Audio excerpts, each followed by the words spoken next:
Okay, here we're going to look at some special factoring techniques because some things just have a form in them to where you don't have to worry about doing anything special as long as you kind of remember a formula.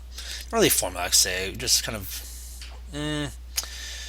like a thing that how things work out. Okay, so we're going to factor the difference of two squares, factor perfect square trinomials, and factor the sums and differences of two cubes. Okay, let's come into the first one. Factor completely. I'm going to show you kind of a few of these just kind of like just straightforward. Okay. Look, this factor 3a squared b minus 3b, and then we're going to factor x to the 6 minus 400. Okay. Notice in this one right here, we do have a common factor, a GCF of 3b. Okay, and that leaves us with a squared minus 1. Okay, notice we have the difference of two squares here. Okay, you've seen this before. Okay, let me go and write down the formula for that. Remember, a difference of two squares is of the form a squared minus b squared, and that will factor to a plus b and then a minus b. And I really didn't need to put the parentheses around this. Okay, well that's exactly what just happened here, because notice a squared, well that is going to be that's a perfect square. Okay, and 1 is a perfect square because 1 times 1. Okay, and so notice that's why that factors directly into that form there. Okay, notice this next one. Let's see what we can do with this one. Okay, even powers such as x to the 6 can always be treated as squares, obviously, because look, x to the third right here. Okay, so notice there's no real GCF in this one.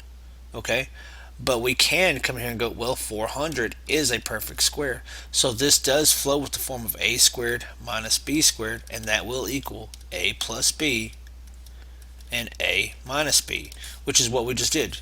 Since we have this a here, here's an a, here's an a. Okay, there's my a there, and here's my b. Well, take the square of this and you get the x to the third. I'll put it in both of them, do my plus and minus, and then what's the square root of 400? Well, it's 20. Okay, 20 times 20 is going to be 400. So I can come in here, just throw it in there, and that's literally as simple as it is if you can see it.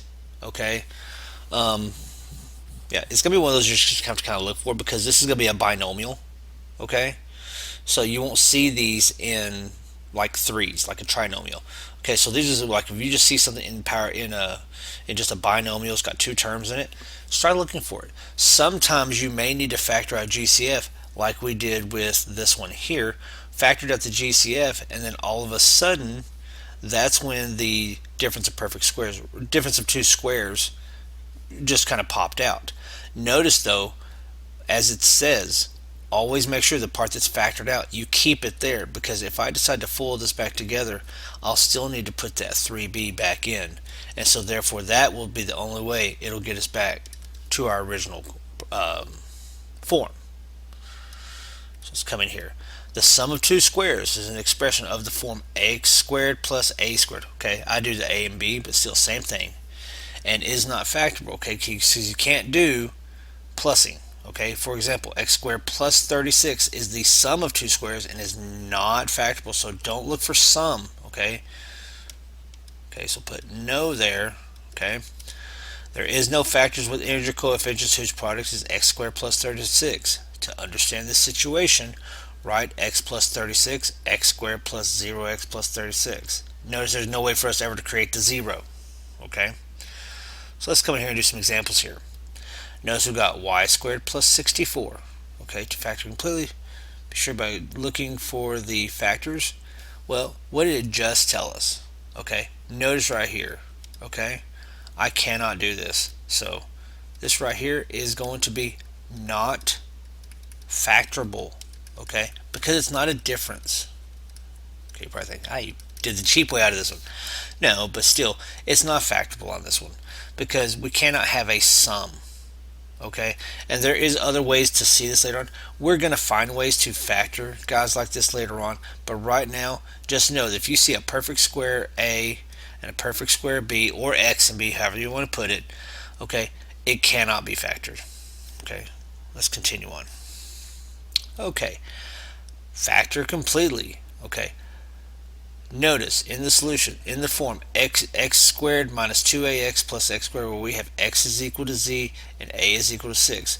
What they've done here is they've created a difference of perfect square, or sorry, a perfect square trinomial. Okay, that's exactly what we've done here.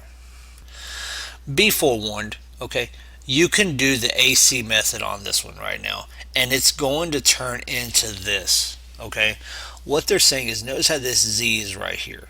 Well, notice the leading coefficient is 1. Okay, well, here I've got a 36. Okay, well, the square root of 1 is 1. The square root of 36 is 6, which is how they get this part here. When they do that, when they do 1 times 6, you get 6 times 2, and that's how you get to 12. That's how you know you have a perfect square trinomial.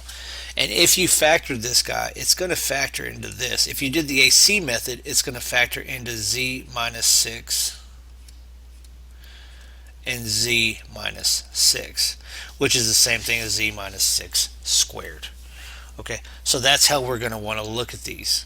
Now let's do some on our own. I'll show you what I mean. Okay, let's look at this guy right here. Notice, looking carefully across here, I cannot come in here and try to factor anything out, so I've got to start taking a look. One, I can jump straight to the AC method. Don't ever forget that. On trinomials, you can do that. Okay, on binomials, you can't really do that, so you're going to have to kind of keep your eye out for a difference of squares. Okay. Notice on this one though. Okay, I'm going to use my notation. I've got this A here. I've got this B here.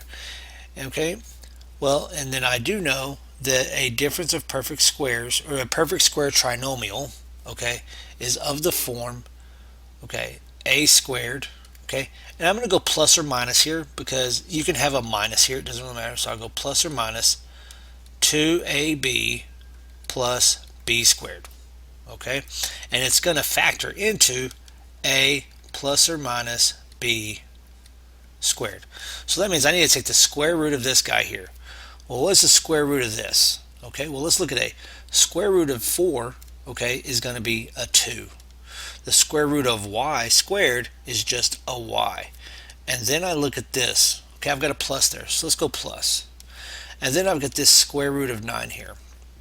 Square root of 9 is 3. Okay, do I have a perfect square trinomial? Well, let's take a look at it. This is going to be 2y times 3. Okay, well, 2y times 3, okay, is going to be 6. Okay, well, I can plug that in here, and when I multiply that by 2, I get the 12 here. Okay, so notice 2y times 3 equals 6y, multiplied by 2, and that equals the 12y in the middle.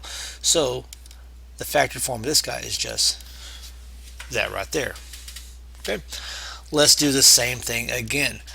Notice though, being very careful and intentional, let's look at this one very carefully, look across here, and notice real quick, I can go ahead and factor out an x. Okay, I can factor out an x, but also notice I can also factor out a 2 as well. So let's come in here and let's factor out a 2x.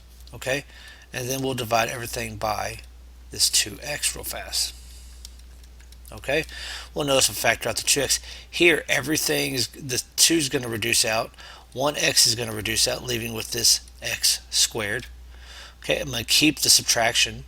Okay, 8 divided by 2 is going to be 4. Okay, notice I'm going to be losing an x on the bottom and an x on top. So that's going to leave me with an x. The y stays. Keep the plus. Notice the 8 divided by 2 is going to be a 4.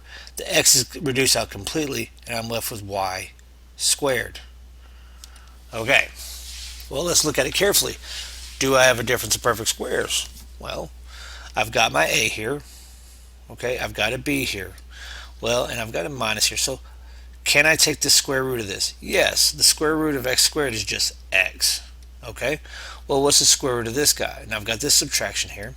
Well, that's going to be a 2. Okay, and notice the difference here is going to be a y. Okay, well, before I get too happy here, notice this coefficient here is 1. So let's come over here and let's go, well, does this work? Does 1x times 2y, well, what does that equal? that equals 2xy. Well, what happens if I multiply that by 2? Well, I get 4xy, which is my guy in the middle. So the factored version of this guy is, don't forget that other part here. You got to bring him down with it, and then we just put that 2 there. Okay, that's how these work. Okay, and you'll just do that over and over and over again on things like, if you can see it. If not, you could have got this factored out and then literally done the AC method here, and you would have got the same exact thing. Okay, so don't stress. Let's come in here. Okay, tips for working with sums and differences of two cubes. Okay, in each case, after multiplying the factors, the middle terms drop out and only two terms are left. The trinomials in parentheses are not perfect square trinomials. These trinomials are not factorable. The sign of the binomial factor agree with the sign between the two cubes. Okay, what are they saying? Okay, let's look at some of these. I'm going to give us two examples here. Okay, I've got this x to the third minus 8. Okay, well notice here we've got x to the third minus 8. Well, I know this is a cube because look, x to the third minus 2 cubed, okay, creates that 8. Well, there is a formula for these. Okay, so let me write these down for you. Okay, one of our formulas is going to be this. When you have, let me get another pen here. When you have a cubed minus b cubed, this factors into a minus b, and then you're going to have a squared plus ab plus b squared. Well, then notice when in this form, this is what they was talking about. These match. Put that parenthesis there. Okay, and then this is the opposite. Well, for a cubed plus b cubed, and yes, you can have a sum of cubes on this one. Okay, you're going to have a plus b. Okay, and then this first part of it here is going to be opposite. A squared minus ab plus b squared.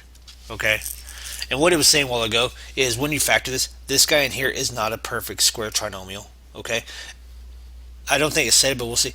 This sometimes can be factored further. Okay, so let's look at this first one here. Notice we got x to the third minus 8. Okay, well, we can see that these are perfect cubes. Okay, so let's do these. These are going to be an a, and this is going to be a b, and we've got a difference here. So let's just put everything into this form. Okay, well, what's the cube root of x? Well, that's just going to be x, and then the cube root of 8. Well, that's the 2. That's why we show it right here. Okay, so you're going to have 8 minus 2. Okay, well, let's continue on. Well, now notice my a here. Well, what is it going to be squared? Okay, well, that's just going to be x squared. Okay, and then I can go and put the plus here. Well, then a times b. Well, that's just x times 2. So that's going to be a 2x. Okay, and then we've got this b squared. Well, my b is going to be this 2. Okay, remember, this is your a and b. Don't go back up here trying to put like 8 squared or x to the third squared. Okay, you've got to look at your guys down here. Well, b squared is just going to be 4. And that would be your factored version of a. And you could FOIL all this back out, and you would come back to this x to the third minus 8 at the very end of it. Okay, so let's do one more.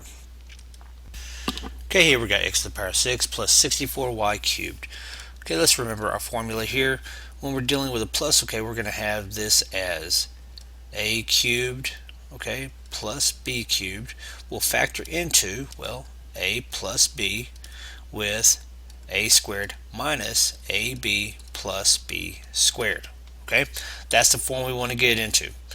Okay, well, let's start working this out. Do my little first part here. I noticed that because of my formula, they match up. I'm going to have a plus sign right here. Well, the cube root of x to the power 6 is going to be x to the power of 2. Okay, the cube root of 64 is 4, and the cube root of y cubed is just y. Okay, continuing on with our formula here. Notice here I'm going to have x squared. Okay, all that is going to be squared, going with our formula right there. Then I have this subtraction here, and then I do x squared times 4y, which is just going to give me 4x squared y. and then I have the plus, and then I'm going to do the 4y squared. So I can clean this up. Keep the first part. I've got the x squared plus 4y. Okay, well, x squared squared, remember you just multiply the powers, you're going to have x to the fourth. The middle part stays the same. That's pretty straightforward. And then here we go ahead and come in here. Well, what's 4 squared? That's going to be a 16. And then y squared is just going to be the y squared. And that will be your factored form of this sum of cubes. Okay? Just remember, if you can remember the formula, should be all right. This may be the little tricky part. It's always good to start kind of remembering your cubes, okay? And those I explain a little bit more in class about where to get those. But you can also use your calculator to find those. X to the 6, whenever you're just going to take the cube root of something, just divide the power by 3, okay? You'll learn more about those as we get closer to that lesson.